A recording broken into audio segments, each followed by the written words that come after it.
In 1959, 9 hikers fled their tent barefoot into minus 30 degrees Celsius freezing cold. Some were found with crushed ribs, yet no external wounds. One woman was missing her tongue. Their clothes? Radioactive. The Soviet Union blamed it on an unknown compelling force. But the truth is even stranger.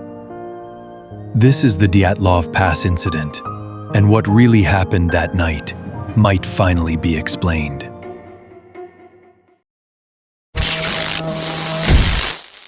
January 23, 1959. 10 experienced hikers from the Ural Polytechnical Institute set out on what was supposed to be a challenging but routine winter expedition through the Ural Mountains. Their goal was to reach a remote peak called Mount Otorten, located in the northern part of the Ural Range. The group included 8 men and 2 women. These weren't amateurs. They were young, physically fit, academically gifted, and highly experienced in navigating the Siberian wilderness. Leading them was Igor Dyatlov, a 23-year-old radio engineering student known for meticulous planning. Under his leadership, the team was confident, focused, ready. Their journey began like any other expedition. Trains, buses, trucks, even a horse-drawn sleigh carried them toward their starting point. On 27 January, they strapped on their skis in the tiny settlement of Vizhai and pushed forward into the vast white unknown. But fate had other plans. Just one day later, the first crack appeared. Yuri Yudin was forced to turn back due to worsening joint pain. He said goodbye. That moment meant Yuri would be the only one to return. The rest? Well, that's where things get strange, dark, and mysterious.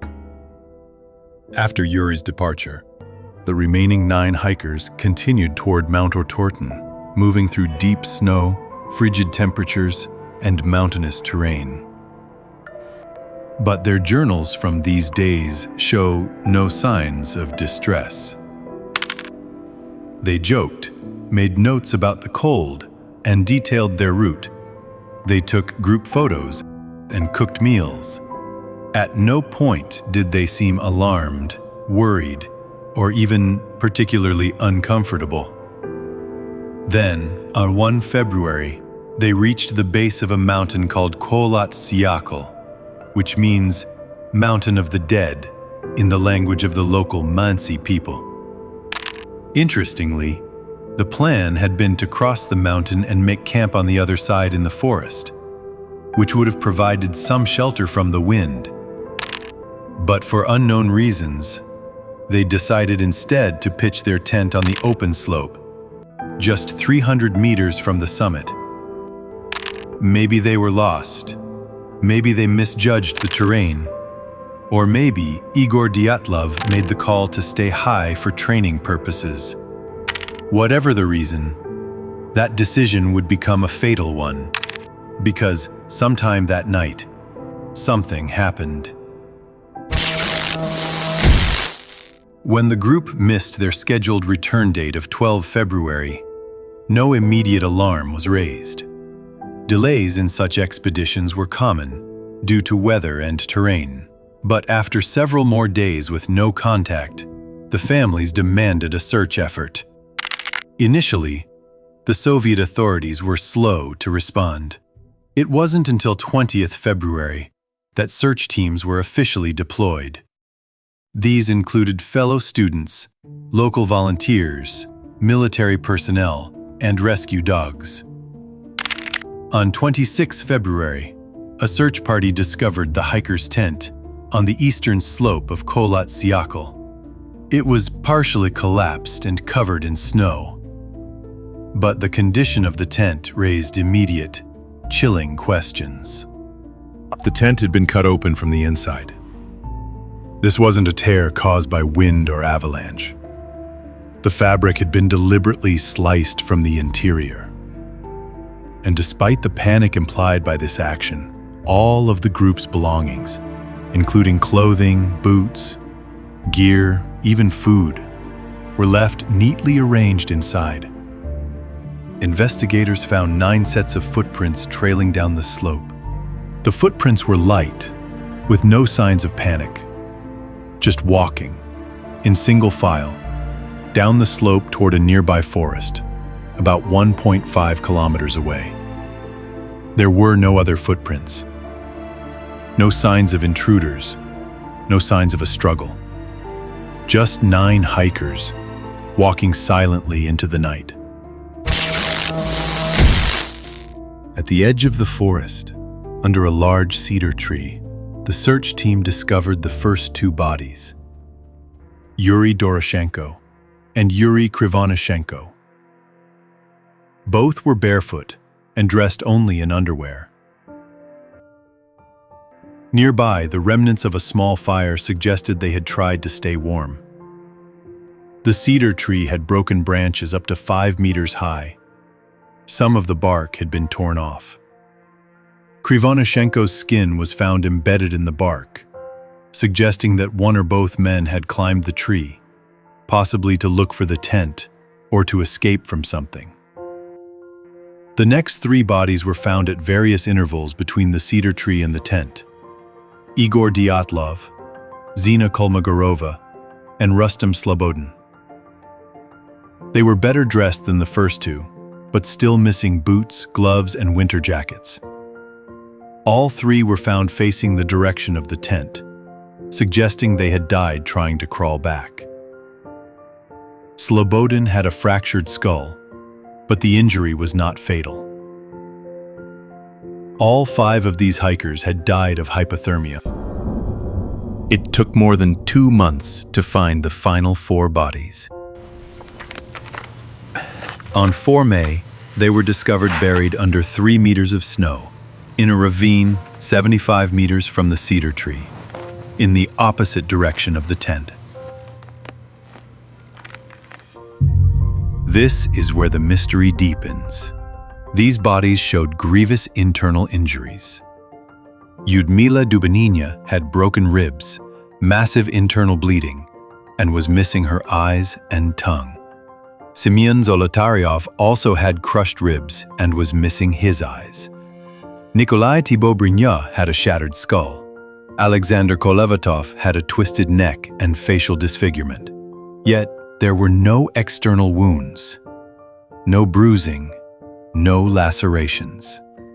The trauma was compared to being hit by a car or caught in a blast wave. And some were wearing clothing taken from the earlier dead, suggesting the group had attempted to survive together for a while. The medical reports added more confusion. Some bodies had burns on their hands and feet. Others had traces of radiation on their clothing. 3 garments in particular tested positive for abnormally high radiation levels. One hiker had blood in their stomach, possibly indicating they were still alive when they lost their tongue. Toxicology reports also revealed that 4 of the hikers had alcohol in their system, possibly weakening their resistance to the cold or impairing their judgment. But no signs of foul play were found. No indication that another human being had caused the injuries. Over the years, dozens of theories have tried to explain what happened to the Dyatlov hikers. Some are grounded in science. Others drift into darker territory. One of the most popular explanations? An avalanche. The idea is that the group felt the snow shift, maybe heard distant rumbling, and panicked. They cut their way out of the tent and fled down the slope into the freezing dark. But here's the problem. There was no avalanche debris, no signs of impact. And the tent was still standing. Even the footprints left behind told a different story. They weren't scattered or frantic. They walked, single file, downhill, calmly. Then, there's the katabatic wind theory. This rare weather phenomenon can send sudden hurricane-force winds sweeping down mountain slopes. If one hit their tent, the hikers may have believed it was collapsing or being buried, so they ran into the storm, unprepared, and never made it back. But not every theory blames nature. Some point to human hands.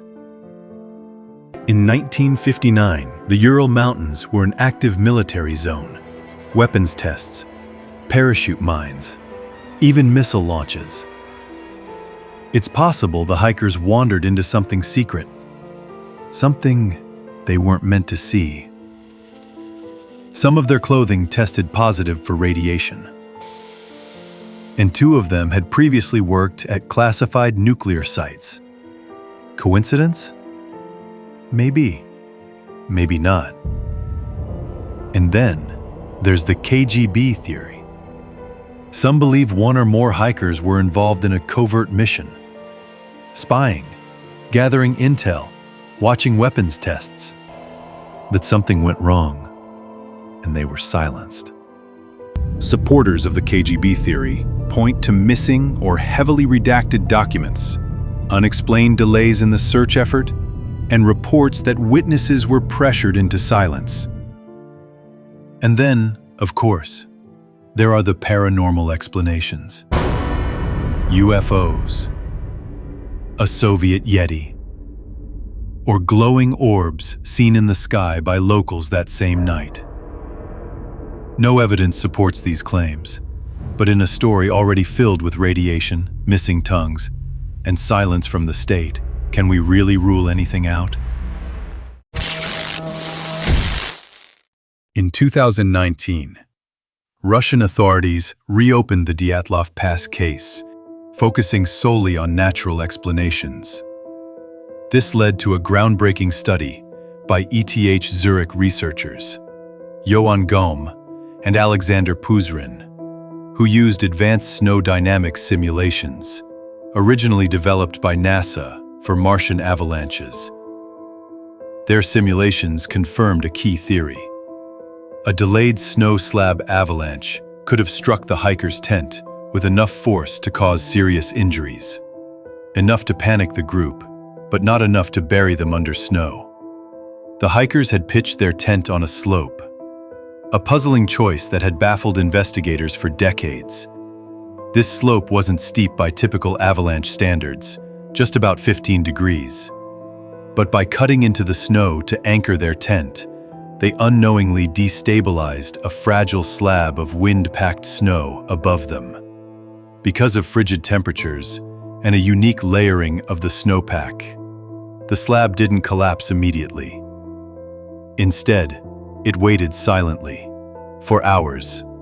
Then, sometime after midnight, the weak layer beneath the slab gave way. A dense, compacted sheet of snow crashed down onto the tent, striking the hikers with brutal, crushing force. But the slab wasn't large enough to bury them or leave obvious avalanche debris. It was just enough to break ribs, shatter skulls, and terrify the group into fleeing in panic. This explains the internal trauma seen on some bodies. Panicked and already injured by the impact, the hikers made a desperate life-or-death decision. They cut their way out of the tent from the inside. This explains the slashed tent fabric and why essential gear, coats, boots, gloves, was left behind. Barefoot, underdressed, and exposed to brutal sub-zero temperatures, they fled into the night. Some moved toward the tree line, hoping to escape the unstable slope and avoid further snowslides. They tried to regroup, building a fire beneath a large cedar tree, a fragile attempt to hold on to warmth and sanity in the freezing darkness. But conditions were merciless. In desperation, or to gain a better vantage point, some climbed the tree. Others tried to return to the tent, but collapsed in the snow from exhaustion and hypothermia. 4 of the hikers moved further downhill, descending into a ravine, likely seeking shelter from the storm and the deadly snowpack above. It's in this ravine that the most severe and fatal injuries occurred, either from the crushing force of the snow slab or from a violent fall. Some skeptics argue that the crushed ribs and shattered skulls could not have been caused by a single snow slab. Here's where the ETH Zurich team offers a compelling explanation.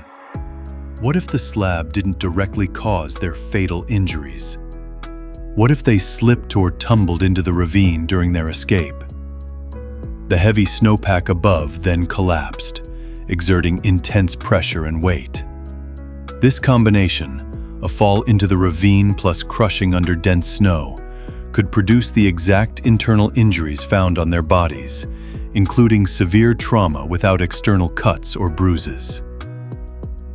Medical experts now believe the missing tongues and eyes resulted from post-mortem tissue decomposition combined with scavenging by wildlife, not mutilation.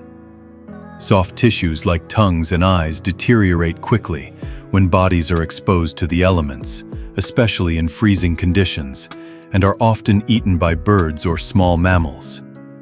As for the radioactivity detected, the explanation is more mundane.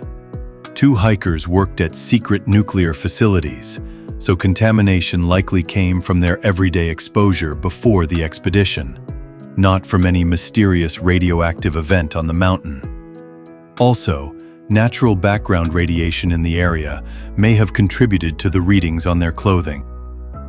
The Dyatlov Pass incident remains one of the most unsettling, unsolved mysteries of the modern era, not because of what we know, but because of how much we don't. No single theory explains everything, and perhaps that's what makes it so haunting. If you found this story haunting, informative, or just deeply unsettling, consider following or subscribing for more mysteries like this one. Let us know in the comments, what do you think happened that night on Dead Mountain? Stay curious, and maybe avoid camping on exposed slopes.